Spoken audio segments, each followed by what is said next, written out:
Mullets.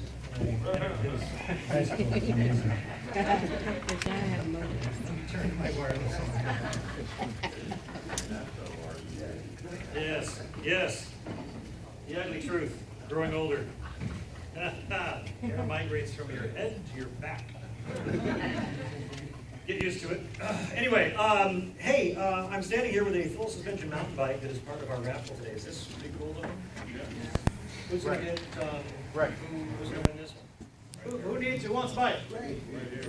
Sweet.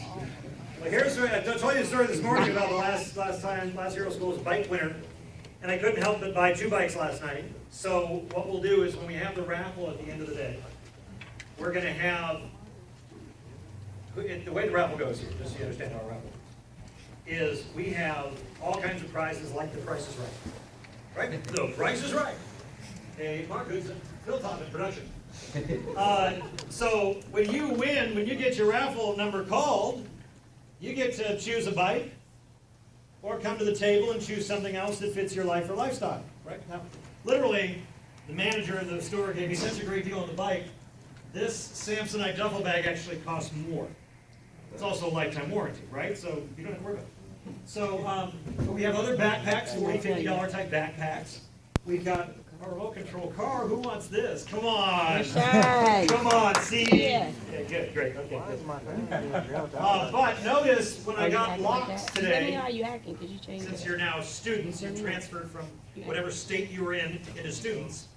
I want to make sure you. We have their word locks, and we have 2 bicycles, and we'll call them him and hers. Okay. So if the first person that wins is a dude and takes that bike, then the next bike available is the first woman that wins that wants it. Do you understand? Yeah. Okay. And they'll come with locks, and the dude, of course, gets my favorite color. Thanks. Because it's the Hello Kitty color. Okay, good. You understand? You understand? Now, jump ropes. These jump ropes. And these are just silly because we got great prizes, stuff like that.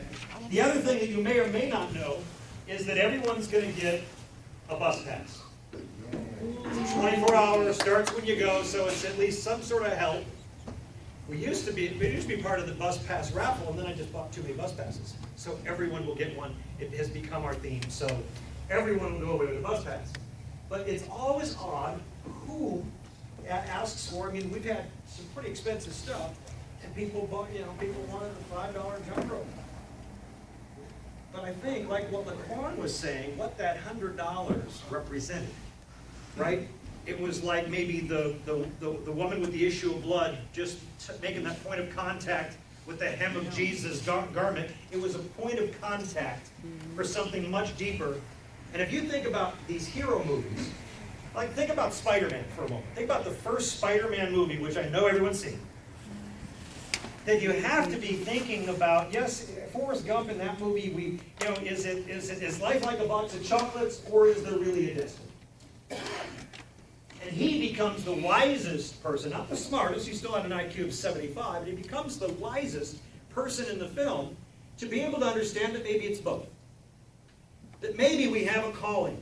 Maybe that there is something we're supposed to do, supposed to be. Right. There's also the part where we are in charge of our destiny. Maybe we're supposed to add our own works to our faith. Maybe it's a little bit of both. And who knows, when I get back to Spider-Man, who knows that although Peter Parker was the one bit by the spider, it was Peter's character that turned him into Spider-Man, not the bite. The bite was but a dose of power, because we gave a dose of power to the CEO of the chemical plant, and he became a villain. And you find that these things that we see in the films are metaphor for great power. If it's money, right? Money is but an amplifier, right? It doesn't make you better or worse. It just amplifies whether or not you're good or bad. And so his point of contact there, who knows that in the natural course of things were set in motion. Maybe something his dad did, maybe something that nobody did. Maybe he needed to be an example to somebody.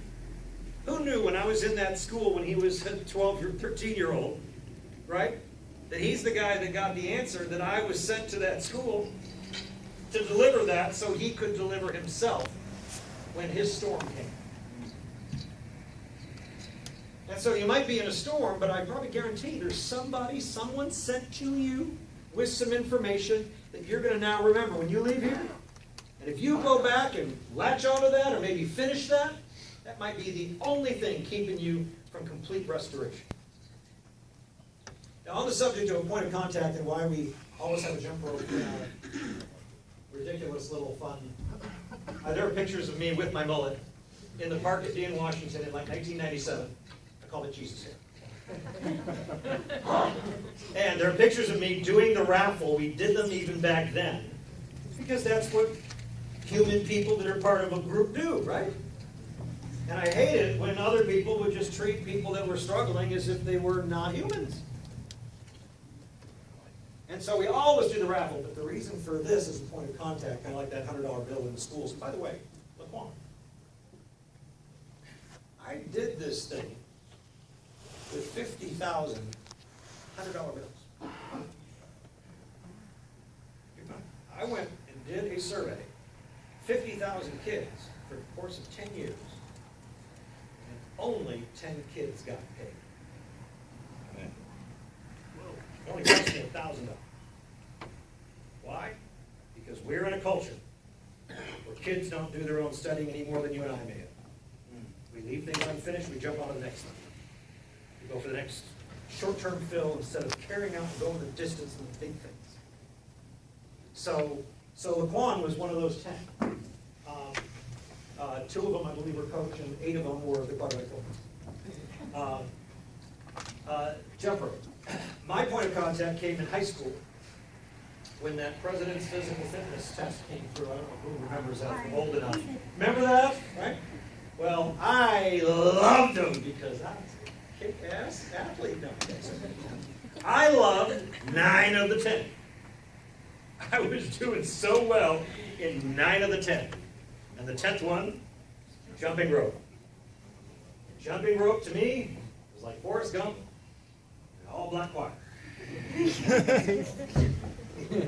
Got no rhythm, right? Crazy. And so talk about not, whew. So I got that. So I kept trying to cheat and get out of it, and I had to do it. So I finally had to pause on my 9s because I got knocked out. Push on, so I got knocked out. Right? And so I did this. I went to a teacher who also was the cross-country coach. And I said, "Can you teach me how to jump rope?" And he says, "All right." I said, "What must I do?" He says, "All right." He says, "Show up. Don't take the bus into school." This is when I moved from Vegas to go to finish high school in Washington State. And it was like a 25-mile ride on the bus to, it's like over 6th grade center, if you remember Las Vegas, where the bus was from one side of town to the other.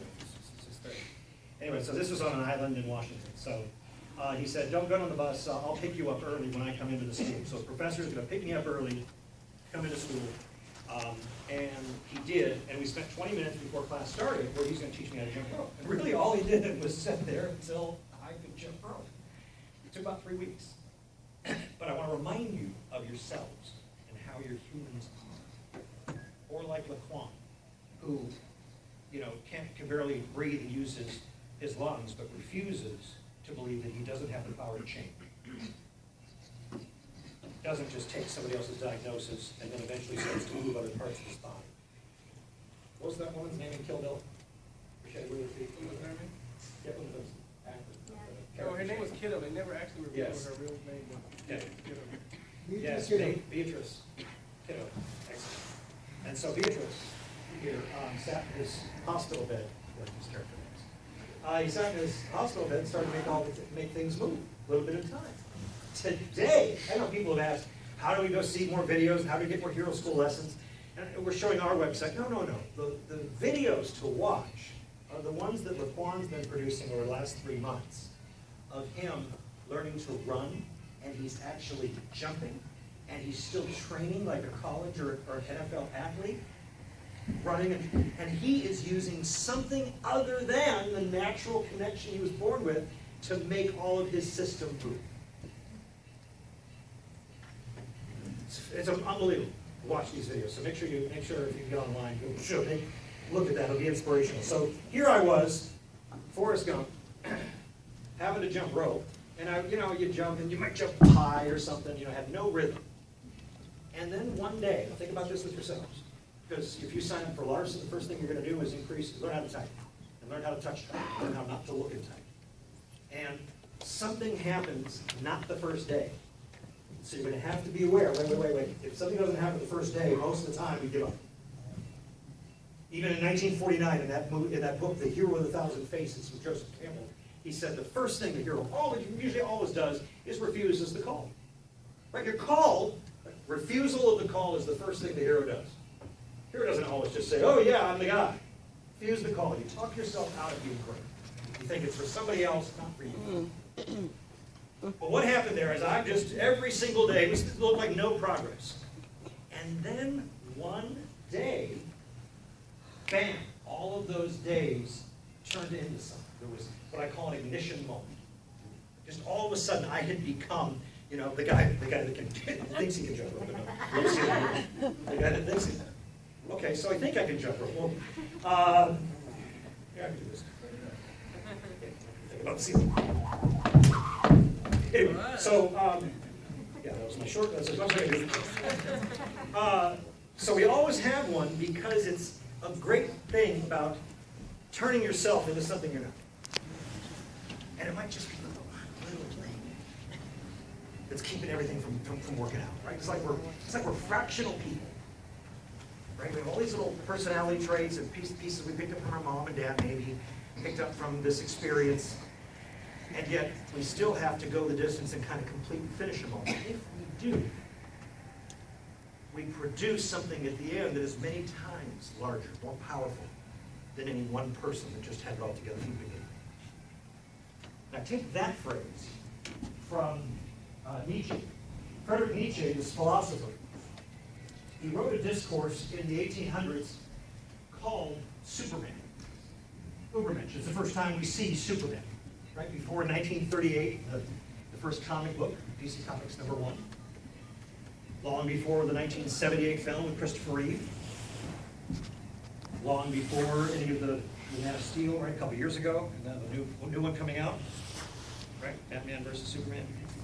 I think that's going to turn out good. Good.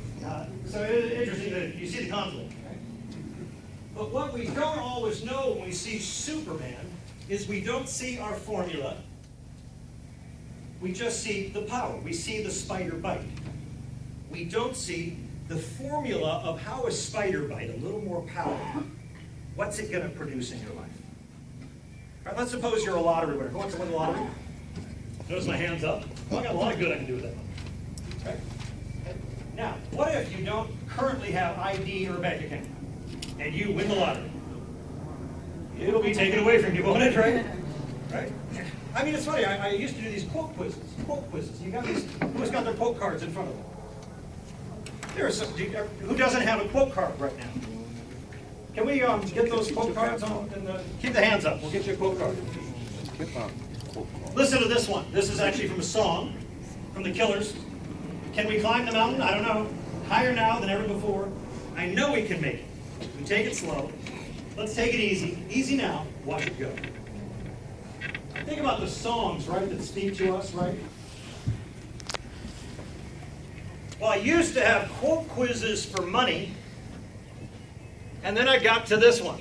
Who was the author of The Rich Get Richer and the Poor Get Poorer? Now, if you've been to a hero school before, don't answer, but who has a guess on that?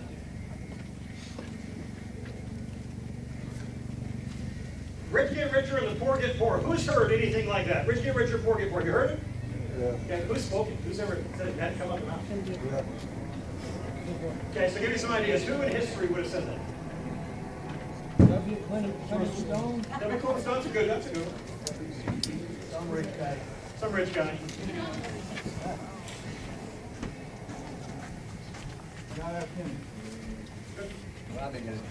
Robin Hood. Robin of Locksley, I guess, would be the actual character, right? Well, as it turns out, first time recorded, who said rich get richer, poor get poorer? a guy named Jesus. Of course, in King James, the first English translation, 1611, it came out as, "He that has shall more be given." Right? You have, you rich. Rich, you rich.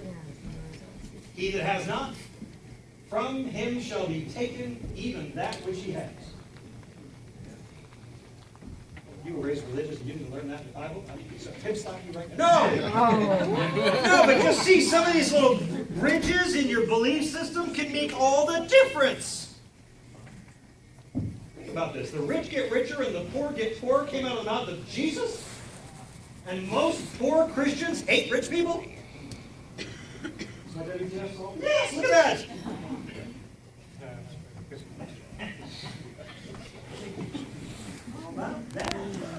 To him that has shall more be given, from him that has not, from him shall be taken even that which he has. The rich get richer and the poor get poorer is a law in this universe.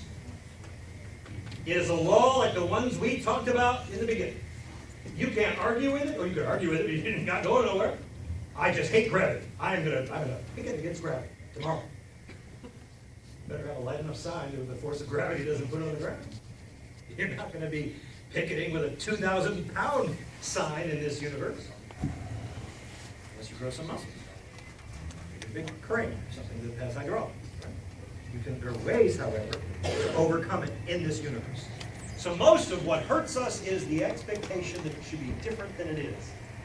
And we praise Jesus, for example, on one side, or Muhammad, or whomever. And yet we still don't know what they said. Even the word "know," that a lot of the times these things are translated, I know from Greek, and the word is actually to understand. Many times the word is hear. We think hear, are you hearing me? It actually means understand. Are you discerning the sounds heard, right? Ears are just microphones. Right? So let's work this out, because this section here that we're working on is, we're got to talk about money, because you need more of it. But if you need more of it, you can't think the way you have about money, or you haven't. You have to believe, again, the people today that know the math are doing the math and getting paid to do the math. If you're not getting paid to do the math, because you don't know the math they know.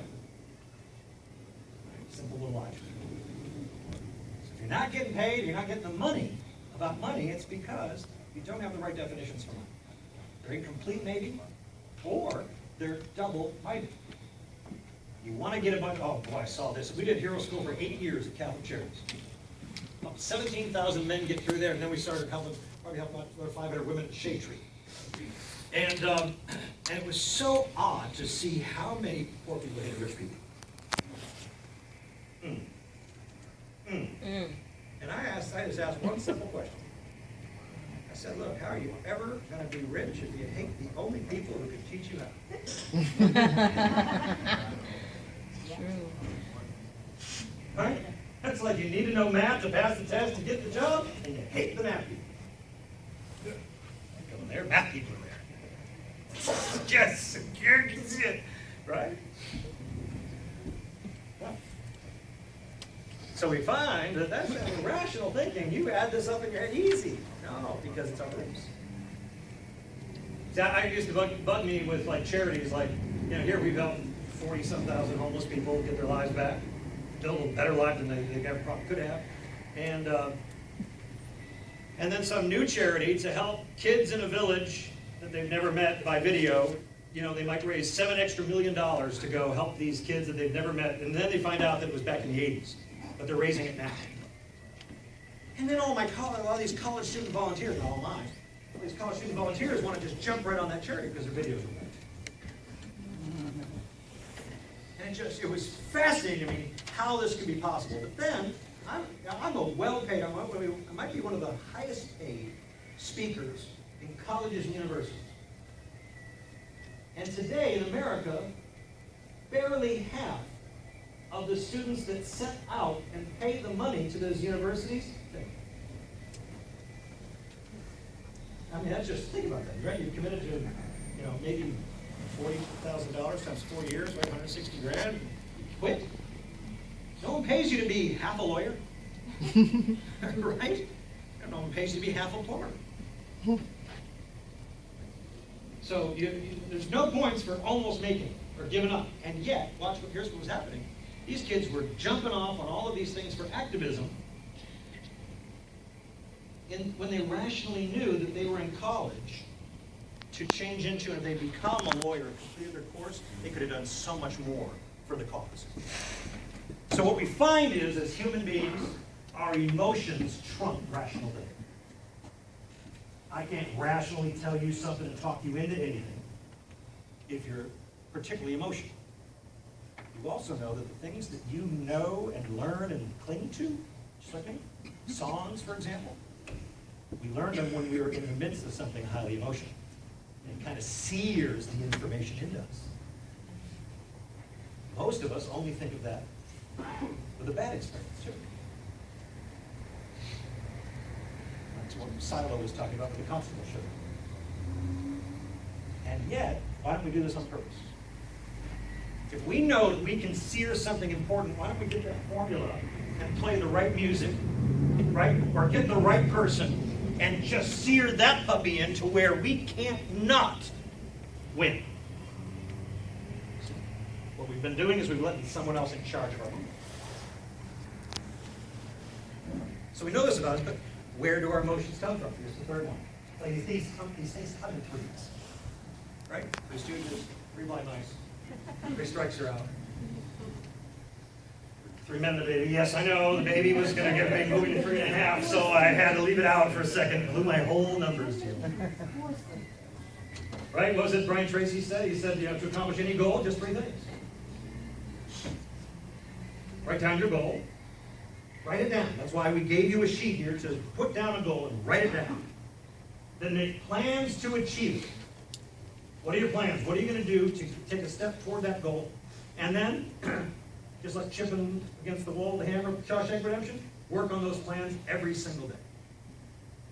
Accomplish every goal. So we have these threes. So I'm looking for the third. We have rational thinking. Now we find out it's very low because the kids are in the rational schools and not graduating because they get distracted by something. They're filling some sort of void, maybe at a frat party or with some sort of charity. I'm all for charity, but I'm not for getting off the mission. I mean, we need superheroes out there to change and solve some problems. We don't need half humans. We don't need puppies. All right, so these kids come up to me. I'm sorry. Kids come up to me in school and they still say, "Yo, dog." And so I say, "Yo, puppy." Because it's a clue, Blue. You guys watch Blue's Clues? So, well, they say, right? Research says that they did these fMRIs, functional magnetic resonance imaging, on the teenage brain. Showed them the same pictures that they showed the adults. Showed the pictures in this live, real-time scanning machine. Showed the adults and these images and things light up. Put the teens in there and nothing lit up. It's hilarious. And so we find that teenagers have like half a brain. So they overuse the emotional center. But now think of yourselves as a human, all humans. Where do our emotions come from? Okay, here's a hint. I walk in here with a Dallas Cowboys jersey on. Who gets excited? Show your hands. Who is a hater? Show your hands. Right? And okay, if I walked in here with a San Francisco 49ers jersey on, oh, Kim and all the crazies from across the bay, are you seeing the emotions come up here? You see? So the emotions come from our beliefs. We believe that Dallas is the best team, or that's my team. We have no evidence for that. Right? It's like I didn't grow up in a church like a Baptist church or a synagogue or a mosque. I grew up in the first church of Ford. My family bought Fords. Fords was everything in our world. Right? We had Galaxy 500, we had a Maverick. Yes, I know. I need a healing. Here, just touch me right there. Right hand. Yeah, Ford F-100, right? So I can't not buy Fords. I can buy whatever car I want. Well, there is a Aston Martin in the future, but I go shopping. I try to make myself buy a Toyota, a Nissan, a GMC. Can't do it. All right, who here was raised in the belief of Ford? Who was Chevy? Chevy or GM product? Okay. Who was something else? What was it? Lexus? Toyota? Capito. Air Maxes. You were raised in the churches of cars. Shane. Rambler. Lay hands on him when I'm done. Okay. Whatever works. First church of doesn't start. Lincoln. Okay. All right. So now here's what happens when we're kids. We get these beliefs when we're like 6 years old, and you go across the street to Ricky's house, and you're the Ford. You grew up in the Ford household and went to the Ford church. He grew up in the Chevy household in the Chevy church. The Antichrist man, right there. Now, I start to say, man, we just got a new Ford F-100, or maybe it was like 3 years old, who knows, whatever. And he starts to just talk about how horrible it is, how bad that is. Ford suck. Well, how does it make me feel? Excuse me? And he starts talking about Chevy, and I go do the same thing on a Chevy. So now notice, why do we have those emotions? But because of the beliefs that we were taught. So in order to alter the stuff downstream, we got to start upstream. We've got to look at our beliefs and where they came from. And I am convinced, I told you that little secret about those homeless people in the 90s. All of them were Christian. All but 5 of the first 10,200 told me they were Christians. Well, most of the people that volunteered to help me out there were Christians. They were business owners. They had several $1 million. You know, millionaires hang out with millionaires. Huh. So I'm trying to figure this thing out, and that's when I decided to be a Bible scholar. And when we talk about money, I had to deal with 2 things. The belief that they got from their culture, which was poor people hate rich people. Now, in my culture, my culture was we were poor, ugly white people in North Las Vegas, okay? But we loved people with money because we had a business. So I was saved from family culture about the last boss that laid off your cousin, which caused that belief to be amplified emotionally. I was saved because, without rich people, no one was buying our products. Got it? See, so there was a way I was saved. Now, so when I was investigating this, not knowing really any of this back in the 90s, I had to figure out how we did it. How many of you guys have ever done something just so awesome that you look back and say, how did that happen? No way. But see, you can't repeat it, right? You can't do it on purpose unless you figure it out. This is where work comes. This is why we're doing this, going through this work. So here we are with the Bible, all these homeless Christians hating rich people, that's me. And now I'm actually excited. I'm actually excited. My first step in that park, I tried to pick a fight. Why do you think that is? I watch movies. Conflict is the only catalyst for change. Agreement and listening to a story is why people sit in the church 30 years and still live at home. Still aren't free to live their own lives. That's why they say amen. Just means so be it. They agree. Conflict is the catalyst to change. So when someone calls me a name or something, man, I watched enough movies that say, right on. Change is imminent. Notice what I did is I reprogrammed my beliefs, my emotions with these new beliefs. Then also got me excited. So I got excited about the conflict.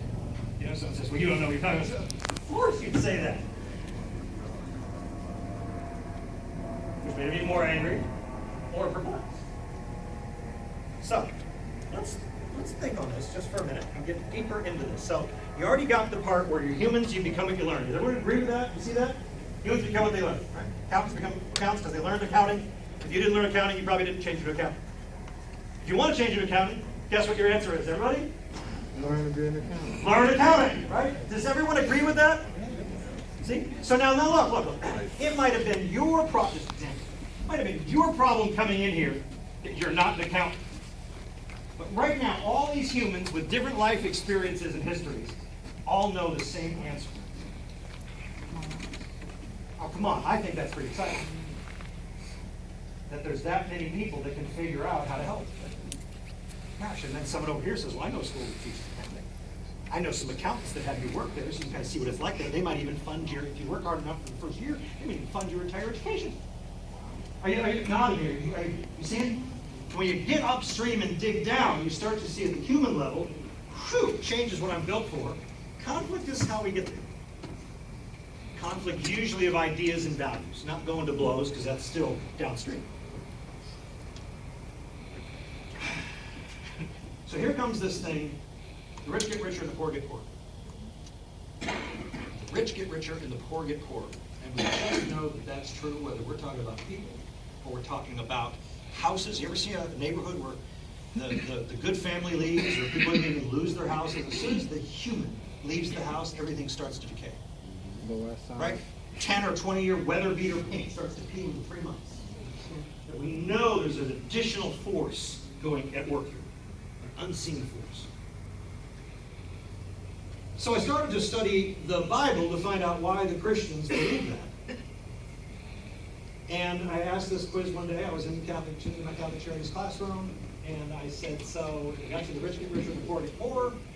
And so I asked them for their definition of money, and here's what I got back.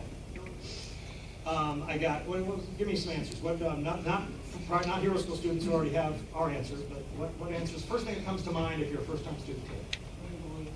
Yeah. What else? We're talking about what is money? Money, what is money? Power. Power, exchange. Form of exchange, sure. Measuring tool. Luxury. Measuring tool. Freedom. I can hear you, but you can't hear us. No, you can't. Sorry. Here, I'll send it to his Bluetooth. I'll text you. Excellent. We have ways to overcome this generation. Energy in motion. Energy in motion, okay. Now, the best way, here's what I'm going to do today. Now, they tell us now in science. Everyone knows about the placebo effect?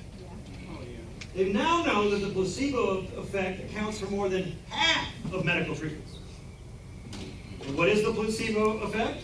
Aside from believing the treatment will work. It's not necessarily what it is. It wasn't the fabric of Jesus' garment. It was belief that if she touched it, that garment had power, and that it did. That's how our universe works. More things about our universe.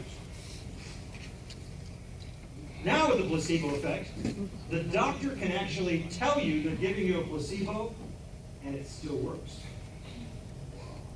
I used to think you had to trip. Right? Now I'm just going to do this little adjustment of the chiropractor. We're going to do this little adjustment here, but what we're doing is and all I did is just flick his ear. Right? So